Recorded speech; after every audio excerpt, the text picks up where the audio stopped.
Hi guys! Magandang gabi! Welcome back po dito sa Gandara SRU channel for Showbiz Update. Andito na naman nga po akong muli nangangalampag ngayong gabing ito. Mambuburaot ngayong gabing ito si Gandara upang magatid sa inyo ng latest update and fresh happenings patungkol kay Kim Chiu and Paolo Avellino. And para nga po sa gabing ito, ito nga po, ang tatalakayin natin pag-uusapan, abay, parang hindi lang si Paolo Avellino ang may event bukas. Parang kasama si Kim Chiu. Yan ang aking nasagap na chika, and kung totoo yan, abay marami po ang magiging masaya. At the same time, siyempre guys, pag-uusapan natin itong pangmalakasang ebidensya talaga na hindi po maitatanggi ang pagiging clingy and pagkakaroon ng romantic relationship ng Kim Pao, kasi hindi ako mapapaniwala na sa mga showbiz na sagutan based sa mga action mismo ng Kim Pao. Alam ko ganun din kayo, at eto nga yung pangmalakasang ebidensya guys.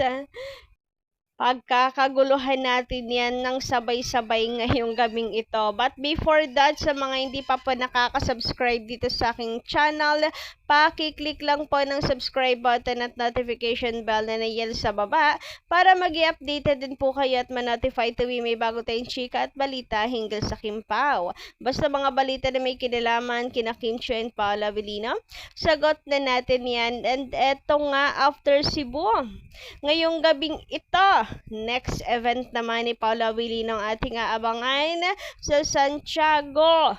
Binibining Santiago 2025. After po ng Cebu, ito po ang next event. Dapat tayo po ay sumuporta sa kanilang dalawa. Si Paolo lang ang alam ko, pero alam nyo ba, ito yung chismis na isa ko pang nasagap. Kim Pao yung nakalagay, so naku-curious ako, na mali lang ba si attorney? Na mali lang ba siya?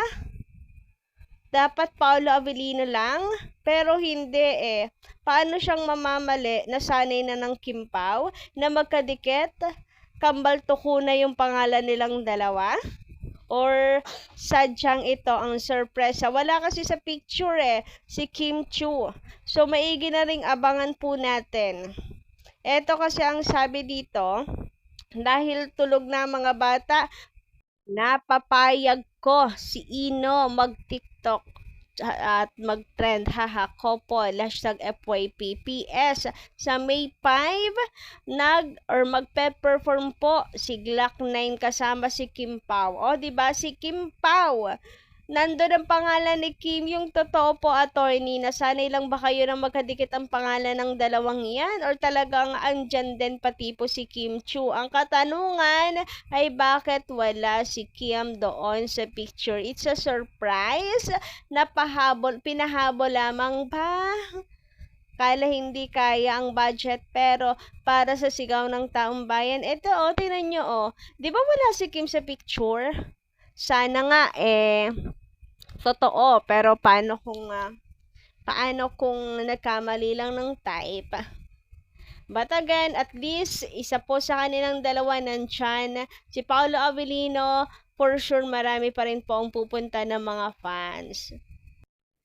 Marami pa rin ang syempre gusto pong haranahin ni Paolo Avellino. Ngayon pa lamang po ay naririnig ko na ang tilian, ang hiyawan, ang sigawan, ang kilig ng mga fans. Diba? Lalo na siguro kung kasama niya si Kim, ang kanyang prinsesa. Baka naman po.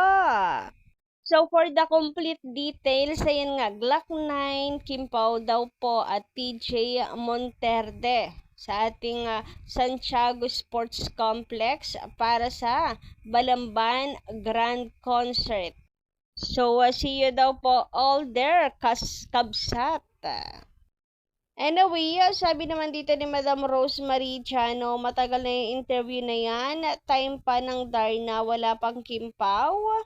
si Pau yata ang pinagplanuhan leading man niya sa movie. Sana na Darna at yung nabanggit niya na sana pumayag si Paolo pero hindi rin naman natuloy movie niya.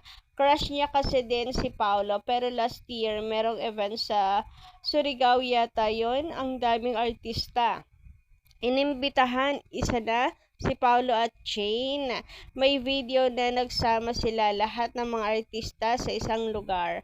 Kaharap ni Pau ang mga babaeng artista kasama si Jane. May isa pang katabi si Jane na nahuli sa cam, tingin ng tingin kay Pau pero ang daming natuwa kasi tinulugan lang sila ni Pau. O ha, 'di ba? Kahit alam ni Paolo na may gusto sa kanya isang girl or crush siya, nonchalant lang din talaga si Pau. Gusto kasi niya yung hindi yung crush siya, kundi crush niya or gusto niya. Parang ganoon. Hindi nga kasi madaling ma-attract lang si Paolo Avellino kung beauty lang yung pag-uusapan, na mas attracted siya sa personality ng isang tao kasi doon niya malalaman kung click sila. Ganon, 'di ba? And I think may nanalo na po. Meron na pong pinagsisilbihang prinsesa ngayon si Paula Avellino. Walang iba, isang chinita girl ng Cebu. 'Di ba? Walang iba kundi si Kim Chu. So, about dito, wala pong masama, guys. As a fan, ako rin naman, ako bilang fan, gusto ko pong makasama si Paula Avellino. Bilang crush. Pero hindi kasi ako artista, so wala. Hanggang pa-picture lang, hanggang doon lang yung pangarap ko. Pero kung artista ako, ay, gusto ko rin pong makatrabaho si Paolo. Ganon na. Pero hanggang doon lang yun. Kasi ako ay Kim Pao fan. So, ibibigay natin yan kay Kim Chu. So, and at the same time, ayun na nga eh. 'Di ba hindi po porke nag-request, gustong makatrabaho, mangyayari at matutupad.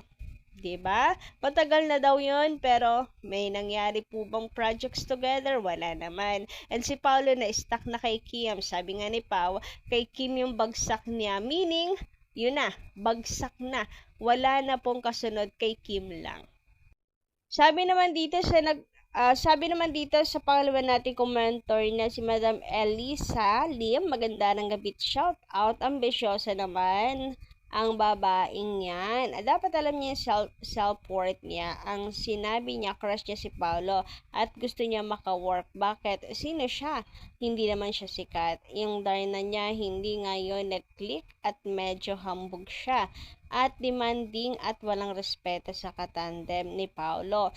Alam niya na may Kim Pao. Sino siya? Ahahasin na naman niya parang hindi retokada. May nabasa ako, okay, masyado ng hindi ko na maatim basahin. Akala niya kung magtambal sila ni Paolo, sisikat siya. My God. Anyway, kung ano-ano na po yung mga nababasa natin ngayon, hatred, but pagpapakampante at pagpapakalma lang para po ang maibibigay ko sa inyo, word of wisdom. Hoy, kala mo naman talaga meron tayong gano'n. Pero, yun nga, pampakalma, guys, kahit po mag 1,000 times siya dyan ng request, kung hindi po i-allow ni Pao, hindi yun mangyayari. Hanggat malakas ang Kim Pao fans, tingin ninyo, yung management makikinig mismo doon sa isa na nagpapapansin. Kung meron man pong iba pang nagpapapansin, malakas ang Kim Pao, isusugal ba naman nila yung malakas na sa iba? Ang saklap ng pagbigla silang bumulusok. Patalinuhan din po yan pagdating sa business. Baka sakali kung walang project si Pao tapos nag-request, baka sakali nga mag-experiment sila. Baka mag-click, baka mabuhay yung career. 'Di ba? Pero ngayon na nasa rurok ngayon si Paolo Avellino, I don't think so. So, relax lang po, hinga ng malalim, kampante lang. Samantala, eto nga po ang chismis. May nakitang nasa loob daw si Kimi ng kotse ni Pao. Sa isang picture, medyo nga nasa loob po. Private pero not secrets. Magkasama po sila ha. Maya magselos ang iba China. Kung si Pao, paikutan ng maraming paru-paro mahalaga si Kim ang bulaklak. Ay, bongga! So, ito yung ating tinutukoy na parang nasa loob nga daw si Kim. Eto nga po, parang may fan na nagpa-picture kay Pauline. Akala ko nga si Kim yung nagpi-picture kasi parang white yung relo. Eh, di ba white yung suot ni Kim na relo? Pero nung mas pinaliwanag ko, abay nandun pala sa loob ang chinita natin. Nasa loob ng kotse. So, eto nga ata yung chismis. Meaning, confirm ang chismis plus sabayan mo pa nito. Ayan na nga! Ay, literal na totoo po ang chismis. Magkasama ka sa isang kotse, very magjusawating. Ang Kim Pao talaga naman ngayon. Lakas ng ebidensya natin. Tapos, eto pa nga, yung video na pinag-uusapan natin kanina po, may pag-inom si si Paulo doon sa ni Kimi. O, diba? Ay, sharing is caring. Grabihan naman ngayon. Eto ang balakasang ebidensya talaga na sila na. Kasi 'di ba indirect kiss nga yan. Yan yung sinasabi ko kanina. So, bakit may paganyan? Imposibleng walang label. Right? Am I right? Are you agree, guys? Yes. Dapat yung sagot nyo dyan. Charot, sa pilitan pala to. Hindi. Anyway, ayun lang. Hanggang dito lang muna aking update. Thank you so much, guys, sa pakikisama at pakikinig ngayon sa akin.